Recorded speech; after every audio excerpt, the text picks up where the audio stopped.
Hello, I'm ZonalFear with a channel update of sorts. First the hardware, then I'd like to have a short conversation about where I want to go for you guys with my channel. After months of wanting to sort out a decent test bench to enable me to test cards at a more regular pace, I have took the plunge and decided to buy some new hardware to enable me to make videos you want to watch. I'll be starting off today with the ASRock B450M/HDV board that I will be using. It is one of the cheaper B450 motherboards, and at just £54, it falls in line with similarly priced A320 boards. As B450 is more feature rich, this was a no-brainer even with the lukewarm user reviews of the board that I read beforehand. It supports up to 5th generation Ryzen processors, although this bench board will be featuring something different. It will be featuring an AMD Ryzen 5 2600X. It is an older processor for sure, but with 6 cores and 12 threads, 16 megs of L3 cache, it should serve the purpose it is intended for absolutely perfectly. There's no PCIe 4 support here, but this is fine again. As a channel focused on more budget tech, this shouldn't be an issue for quite a while. I've coupled this with some officially licensed AMD RAM, 16GB of DDR4 memory clocked at 2400 MHz. This is two 8GB sticks, so this will be running in dual channel at 2400 MHz. I will admit that this is actually a little on the slow side for DDR4, and I will likely be addressing this with faster replacements in the near future. But right now it was dirt cheap and will once again serve its purpose until it is replaced by something a little quicker. Topping it off is a generic Gen 3 NVMe drive, just something that I actually had lying around.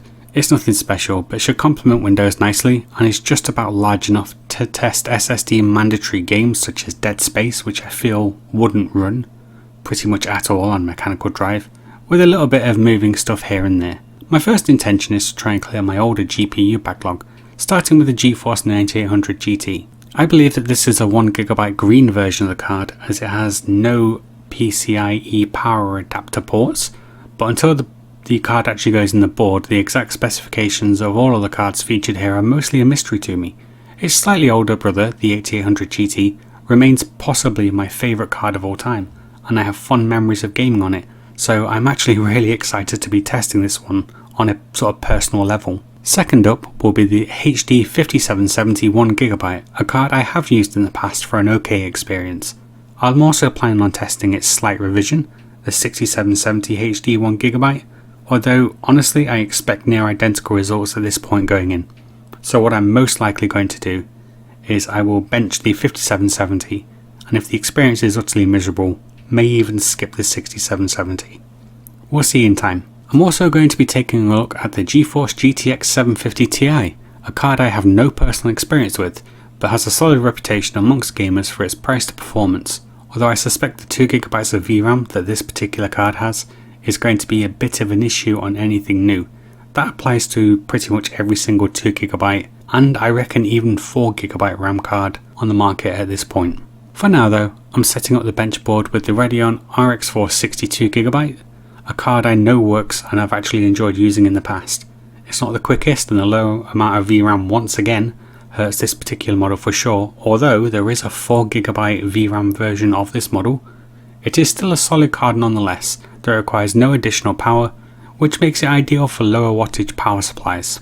With the board box claiming that it is Ryzen 5 series ready, I'm hoping to not have to do a BIOS update straight out of the box, but if I do, I have an old reliable Ryzen 3 1200 that should be compatible with this board straight out of the box. It's going to take me a little while to get everything ready, but expect the pace of GPU reviews to start picking up considerably now I have an easier time of testing them on an open bench platform. As my frequency improves, I'm hoping you find the quality of my videos improve too. As a side note, I want to be upfront about what my goals are for this channel and the content I create going forward into the future. As a non-monetized channel, I don't see a penny from these videos. All the hardware is purchased out of my own pocket, out of the love of being, frankly, a bit of a geek. I know who I am, and I'm happy with that. That means, however, that until such a time as this changes, I'm always working on side a very careful budget. I am not a money man. On a personal level, I come from a poor working class background, and frankly, being rich and famous doesn't suit me. I'm too kind of socially awkward, and it doesn't really fit my kind of personality. I don't want the world, and I wouldn't know what to do with it even if I did. I get more satisfaction from hearing that you have enjoyed the stuff I have worked hard for more than anything else. I would, however, love to reach a point where I am able to make enough money to focus on doing this full time, I'm bringing you more hardware reviews and quicker. Hardware is pretty expensive now, and the stuff I would love to test more than anything are, to put it bluntly, years outside of my capability right now. I say all this because I believe in being open, transparent and honest about what my intentions are. I'd like to thank you all personally for supporting my channel over the last 6 years that I've been doing this, and hopefully 6 more.